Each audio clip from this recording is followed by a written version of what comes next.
Bonsoir. On a l'habitude de dire que pour apprendre, il faut se tromper. Et j'ai justement une amie clown, un peu maladroite, qui me dit souvent « Au rythme où je fais des erreurs, j'aurai bientôt le prix Nobel ». Bon, pour autant, on n'aime pas bien se tromper. Et justement, mon propos de ce soir, en quelques minutes, ce serait de vous donner quelques idées sur pourquoi on se trompe, comment on apprend, et pourquoi parfois on aimerait bien apprendre mais on n'arrive pas. Alors, il y a quelques années, dans notre laboratoire à l'Université de Genève, un laboratoire de didactique, un chercheur est allé explorer les conceptions de plusieurs classes d'âge en leur posant une question très simple. Dessinez-moi ce qui se passe dans votre organisme lorsque vous mangez une pomme bien juteuse. Alors, les enfants de 5 ans ont donné 3 types de réponses. En gros, la pomme descend dans l'organisme et là, elle se disperse. Ou bien, la pomme entre par l'orifice du haut et sort par l'orifice du bas, un peu dégradé. Ou bien, quand même, il y a un moment où les deux tuyaux se séparent. Alors, ce n'est pas tout à fait comme ça que ça se passe, c'est pour ça qu'il y a des enseignements de biologie. Donc, des enseignements de biologie. À 8 ans, il a reposé les mêmes questions. Malheureusement, il a retrouvé les mêmes idées, exactement les mêmes. Alors, il est allé voir des enfants de 12 ans. Là, cette fois-ci, ils ont quand même vu les mécanismes de la digestion. Et là, les dessins sont un peu plus compliqués, mais finalement, on retrouve quand même les 3 conceptions des enfants de 5 ans. Il n'y a rien qui a changé, à part la complexité des dessins. Alors, à 15 ans, non seulement on trouve les mêmes, mais même les dessins sont plus mauvais qu'à 12 ans. Il se trouve que ça ne s'arrête pas là, parce que les adultes, ils ont appris des mots, vésicule, etc. Mais ils ont toujours, à un moment, besoin de faire se séparer le tube en 2, un pour les liquides, un pour les solides. Et à aucun moment, ou très peu, les gens ne dessinent la chose essentielle, qui est le système sanguin. Si vous ne dessinez pas le sang, vous ne pouvez pas dessiner, vous ne pouvez pas comprendre d'où vient l'urine, puisque le sang, filtré par les reins, libère les déchets dans l'urine. Alors pourquoi est-ce que c'est si difficile de retenir ça, alors qu'on expérimente quand même la chose tous les jours, hein, et pourquoi c'est si difficile pour certaines personnes d'apprendre la règle de 3, et de l'appliquer surtout, de faire des sommes de fractions, de retenir la définition d'une année-lumière, je n'ai pas trouvé mieux comme représentation, ou de se souvenir de ce que c'est qu'une mole. Bon. Ben, en fait, c'est très compliqué parce que apprendre, ce n'est pas seulement mémoriser. Apprendre, c'est beaucoup de choses, mais c'est aussi comprendre, relier, découvrir, progresser, même jouer. Parfois, résister, voire souffrir. Donc une dimension émotionnelle et motivationnelle très forte. La maîtresse avait des méthodes avancées. Au premier de la classe, elle promit un baiser. Un baiser pour de bon, un baiser libertin.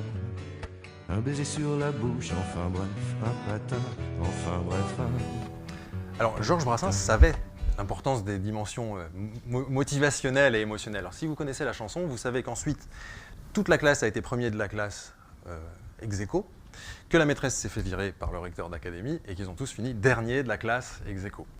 Alors, il faut en fait recourir à plusieurs disciplines pour bien comprendre les processus d'apprentissage. La didactique des sciences, la psychologie cognitive, les neurosciences, la philosophie de l'esprit.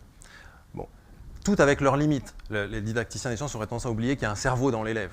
Les neuroscientifiques auraient tendance à oublier qu'il y a un élève autour du cerveau. En philosophie des sciences, on aurait tendance à oublier qu'il y a un cerveau et un élève autour de l'esprit. Mais au final, tous ensemble, ils arrivent à se parler et à essayer de décrire un petit peu ce que c'est que l'apprendre, et en particulier de comprendre que apprendre, c'est pas mémoriser, c'est pas imprimer, c'est changer. C'est changer quelque chose en soi, modifier son système cognitif, passer d'un état de savoir à un autre. Alors parfois, ça se fait tout seul. C'est-à-dire que voilà, tout d'un coup, vous comprenez quelque chose. Il y a un mécanisme qui se met en place, une règle qui s'intègre. C'est ce qu'on appelle l'insight en philosophie des sciences. Vous savez, Archimède dans sa baignoire qui crie Eureka, qui sort tout nu, tout content, il a découvert. Bon, ça, c'est l'insight, et c'est vraiment très très rare. Il ne faut pas croire que les découvertes scientifiques se font comme ça. Sur le schéma, où on a représenté la stabilité du savoir en fonction d'un chemin d'apprentissage, ça correspond au passage d'un état 1 à un état 2 qui est plus stable. En réalité, ça ne se passe pas comme ça. Parce que apprendre, c'est faire avec pour aller contre. Faire avec quoi? Faire avec ce qu'on a déjà en soi, auquel on tient, notre grille d'analyse, le savoir qui doit être modifié. Donc c'est très paradoxal, vous avez votre savoir qui interprète les informations qui arrivent, mais ces informations sont censées changer le savoir. Alors c'est difficile, et la plupart du temps, le schéma, c'est celui-là. C'est-à-dire que pour passer de l'état 1 à l'état 2, vous devez franchir une barrière d'activation qui nécessite de rompre, de détruire des structures de pensée préexistantes pour les remplacer par d'autres. Et en plus, non seulement si vous arrivez à passer, c'est pas facile, mais si vous êtes dans un état, deuxième état qui est moins stable, c'est-à-dire dans lequel vous avez moins confiance, moins opératoire, qui fait moins de sens, par exemple la digestion, le système sanguin, eh bien vous risquez fort de revenir en arrière, alors espérons-le après l'examen. Alors ce que vise l'enseignant, bien sûr, c'est ça, c'est-à-dire faire passer les élèves d'un état 1 à un état 2 qui soit plus stable, mais ce qui est difficile, c'est de franchir cette barrière d'activation, qui est psychologique et motivationnelle souvent, mais pas uniquement. Ce qui peut se passer si les structures cérébrales préexistantes sont trop rigides, si vous voulez, c'est que c'est l'information qui va être déformée. Et donc, le cerveau va interpréter l'information en fonction de ce qui est déjà dedans. C'est ce qui arrive à Mafalda, ici, dessiné par le dessinateur argentin Quino, où elle interprète ce qu'elle voit et la réponse de son papa à travers sa conception qui est qu'elle expérimente, elle, une gravité qui lui est propre et elle la transpose à la sphère en oubliant que c'est la sphère qui crée la gravité. Alors ça ne s'arrête pas là.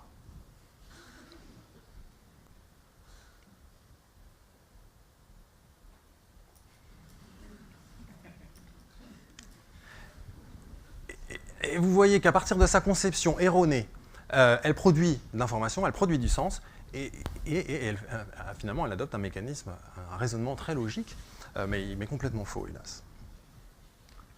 Alors, j'ai parlé plusieurs fois du mot conception. La conception, pour les didacticiens, c'est vraiment la brique élémentaire du savoir. C'est l'unité de pensée qui produit du sens, comme les mots dans une phrase. Ça fonctionne tout seul ou plusieurs à la fois. Alors voilà une illustration, par exemple. Imaginez cet enseignant qui dit « Les poissons se sont d'abord adaptés à la vie terrestre, puis à la vie aérienne ». Discours clair. Pourtant, quelle est la conception de l'élève dans ce cas-là? Eh bien, les poissons ont besoin d'eau pour respirer. Et à ce moment-là, c'est l'information qui est interprétée à l'aune de cette conception-là, plutôt que de produire le résultat escompté par l'enseignant.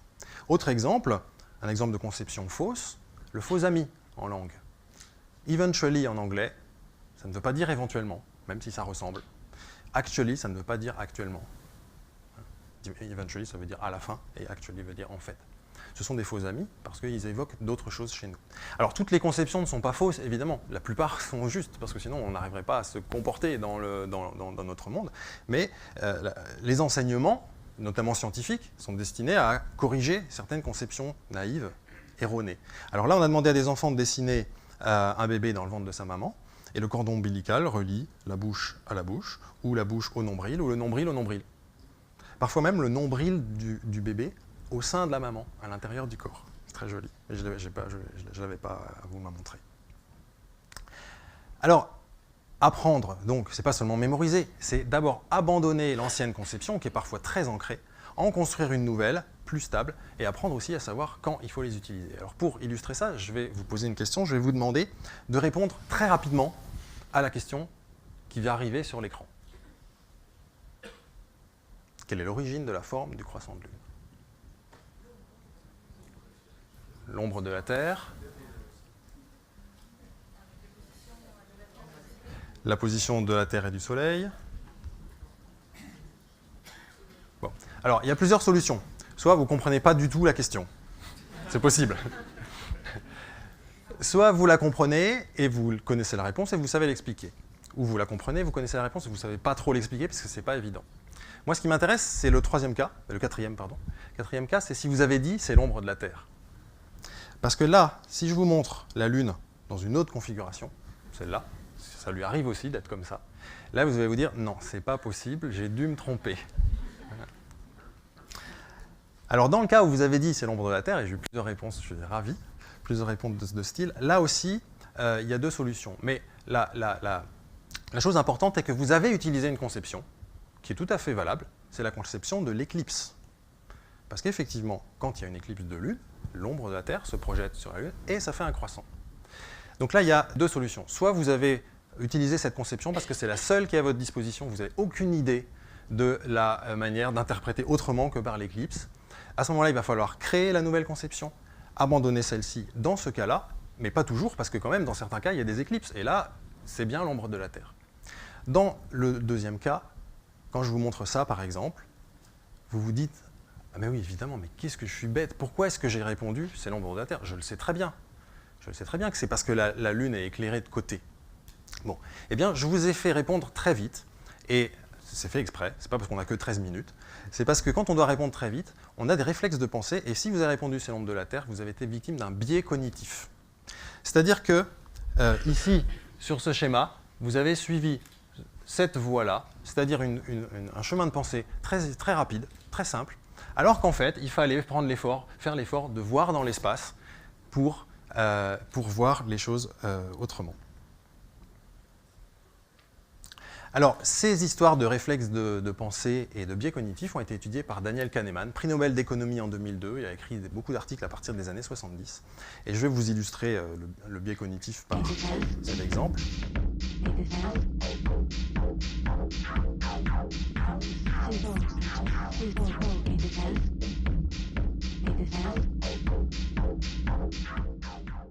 Alors un biais cognitif de probabilité, c'est-à-dire qu'on n'arrive jamais de voir une épaule comme ça avec ce cadrage-là. Donc vous vous dites, c'est autre chose. Je ne vous demande pas ce que vous avez vu. Mais en tout cas, c'est un réflexe de pensée, c'est une heuristique. Pour arriver à corriger ça, il faut inhiber.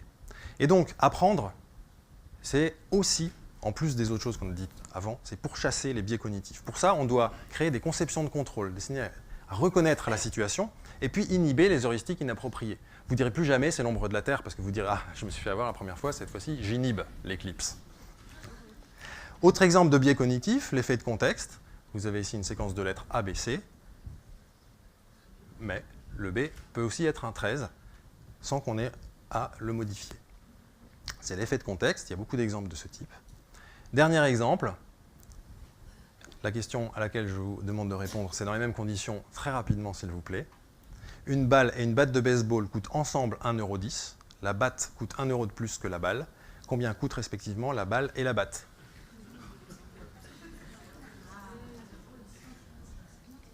Combien? 1,10 €. C'est le biais cognitif que j'attendais, évidemment.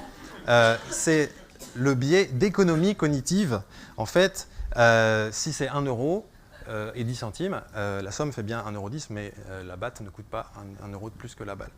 Et donc, pour répondre à la question, vous avez utilisé un biais cognitif qui est le biais d'économie, c'est-à-dire, vous êtes passé par cette voie-là. C'était plus facile. En fait, il faut passer par une voie un peu plus compliquée pour arriver à un résultat plus stable, c'est-à-dire quand même résoudre un système d'équations à deux inconnus. Hein, x plus y égale 1,10, x moins y égale 1. J'aurais encore beaucoup de choses à vous dire sur apprendre, mais il me faudrait 13 minutes de plus au moins, donc je vais m'arrêter ici. Merci.